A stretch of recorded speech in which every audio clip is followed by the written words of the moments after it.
Hello everyone.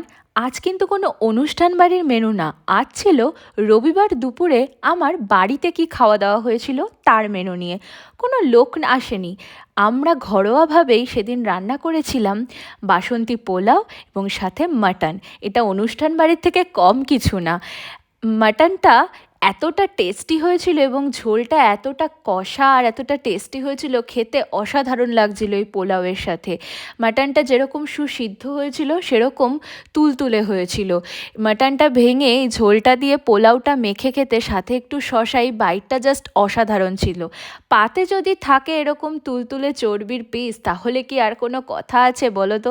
তোমাদের কার কার মাটনের চর্বি খেতে পছন্দ কমেন্ট করে চটপট জানিয়ে ফেলো তো।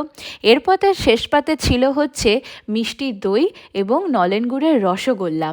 মিষ্টি দইটা মুখে দিতেই যেন মেল্ট হয়ে যাচ্ছিল এবং এই রসগোল্লাটার রস চিপড়ে নিয়ে খেতে এটা জাস্ট অসাধারণ লাগছিল। শুধু চাটনি পাঁপড়টাই মিস হয়ে গেছিলো। বাট কার কার এই কম্বিনেশনগুলো পছন্দ তাড়াতাড়ি জানিয়ে ফেলো।